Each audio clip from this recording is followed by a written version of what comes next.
Good morning, grade 10 students. Now we're going to continue our discussion about the measures of position, but this time we're going to discuss the interquartile range.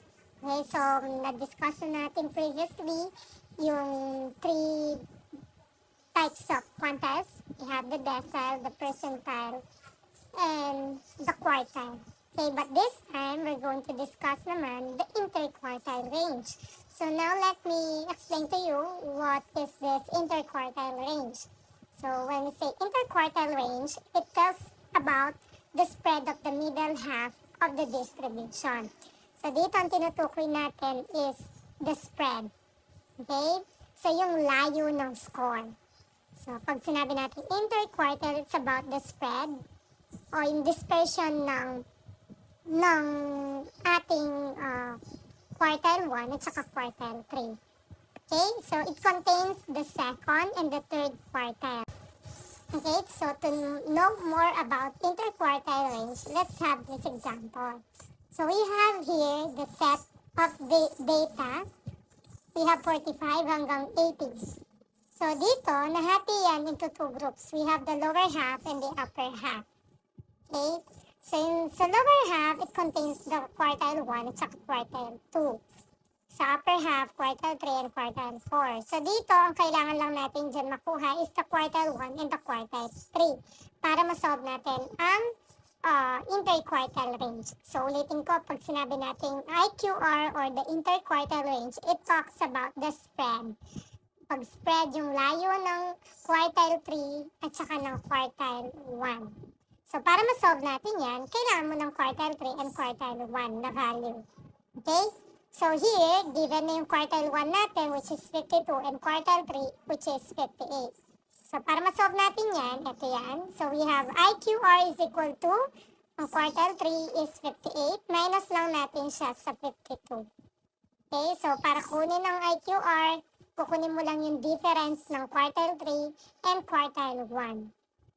Okay, so 58 minus 52, that is equal to 6. So the interquartile range natin is 6. So, ganyang kalayo yung quartile 3 sa quartile 1. So, ulitin ko, pag sinabi natin quartile, interquartile range, it talks about the spread. Okay, o yung dispersion, yung layo ng quartile 3 at saka ng quartile 1. So ngayon, let's have this example. So the following are the number of students of 15 classes selected at random. Ito yung binigay kong example dun sa quartile, percentile, and decile. So ang ginawa ko na lang dito is nakaayos na siya. So syempre, kung paano pa rin yung way nyo on how to solve quartile, quartile, decile, and percentile, same thing pa rin. Kasi sa interquartile, connected siya sa quartile. Okay? So, step 1 dyan is to arrange the data. And since naka-arrange na yung data natin in ascending order, ang kailangan na lang muna natin isolve dyan is quartile 1. So, step 1, solve na natin ang quartile 1. Okay? So, kung hindi pa naka-arrange yung data nyo, step 1 natin is to arrange the data. Okay? So, let us solve quartile 1.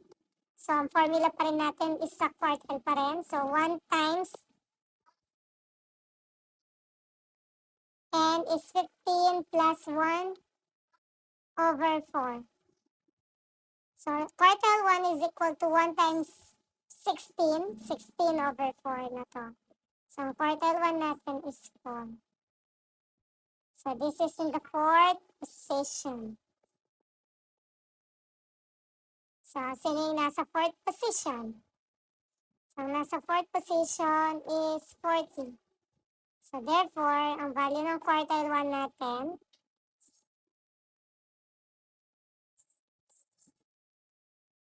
is 40. Okay? Now, step number 2.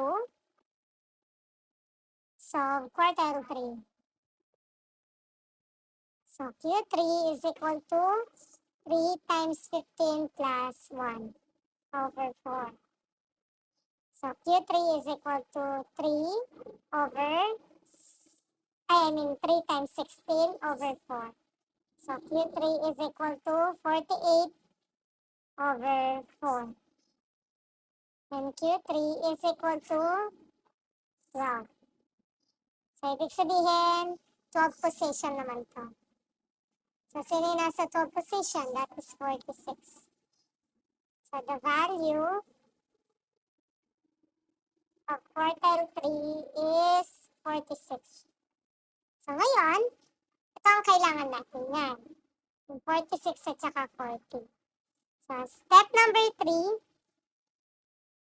we're going to solve the interquartile range. So, IQR is equal to Q3 minus Q1.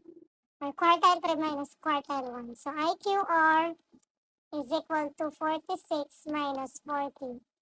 So, the value of IQR is 6. Okay, so yun yung sagot natin.